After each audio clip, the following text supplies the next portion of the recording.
रास्ते में सबसे तेज चलने वाली गाड़ी कौन सी है? मर्सिडीज, BMW या ऑडी? सबसे तेज है हमारे रिक्शा वाले? नहीं, वो भी नहीं। सबसे तेज है जोमेटो और स्विगी वाले, क्योंकि उनके पास है एक हथियार, वो है bike.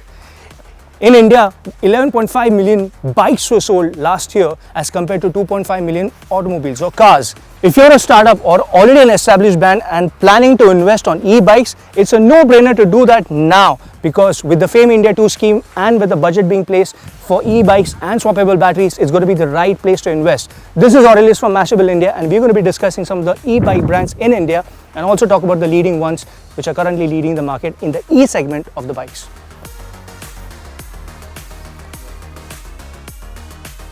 Out of the 11.5 million bikes that were sold last year, 0.2 million were only e-bikes. Though the number seems very insignificant, e-bikes have seen 132% growth over the year 2020 if you compare it with the numbers of 2021. अभी मेरा maths तो इतना अच्छा नहीं है, मगर एक बात तो समझ में आ रही है कि ई-बाइक सेगमेंट बहुत तेजी से ग्रो हो रहा है, इतना तेजी से कि कुछ ही सालों में 10 में से एक घरों में ई-बाइक या तो ई-कार जरूर रहेगी. Since we are talking about e-bikes, it's also important to understand how an e-bike works. It's fairly simple as compared to an electric car.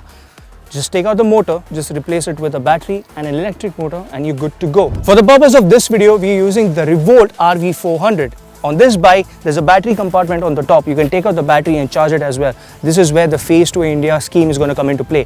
The electric motor sits down here. Instead of using a conventional chain, the Revolt RV 400 uses a belt drive to transfer the power from the electric motor to the rear wheel. The RV 400 is powered by a 3.2 kilowatt-hour battery, which sends power to a 3 kilowatt-hour motor. Now, in spite of that, the bike still has a proper drivable range of 150 kilometers on eco mode, and it can charge from a 0 to 100% in 4.2 hours. The Revolt RV 400 costs 90,000, and if you're thinking that's expensive, do remind me what's the cost of fuel right now. Say what's the cost of petrol right now, and also tell me what's your monthly expense behind fuel. And while you're at it, I want you to keep this in back of your head that an electric bike costs as less as 0.5 rupees to a kilometer.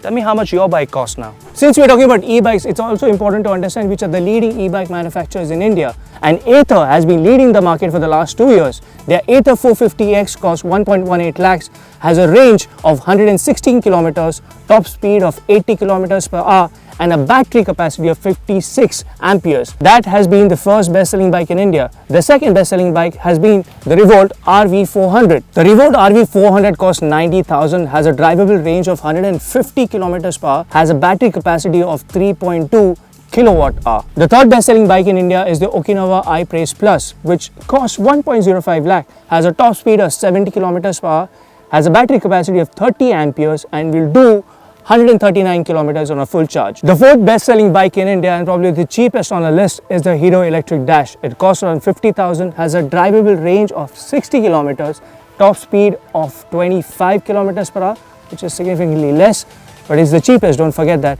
and has a battery capacity of 28 amperes. The fifth best-selling bike in India and the newest on the list is the OLA S1 Pro. It costs 1.10 lakhs, has the best in-class range of 181 kilometers, and also the best top speed of 115 kilometers per hour, and a battery capacity of 2.98 kilowatt-hour. The market for e-bikes is extremely aggressive right now. There are more players like Torque, there's Pure EV, and even Ultraviolet. Speaking of Ultraviolet, have you seen their F77? That bike boasts a top speed of 150 kilometers per hour and has a driving range of again 150, and it's a damn beautiful looking bike.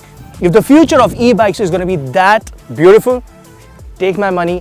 I want a piece of that e-cake right away. In the last few episodes, we have discussed EV infrastructure, we have discussed electric cars, we have discussed how electric cars work, we've discussed how EV bike works. In the next few episodes, let's discuss about how we are heading towards EV sustainability and how we are trying to reduce greenhouse gases. But are we really reducing the greenhouse gases by moving to a new source of energy? Let's discuss this in the next episode. Are EV bikes or EV cars really the future? And what is the carbon footprint left behind by these electric vehicles? This is Aurelius signing off from Mashable India. And if there's anything in particular you guys would like us to cover, do leave us a comment. And you've been watching our episode of India's EV Revolution. Have a good evening ahead.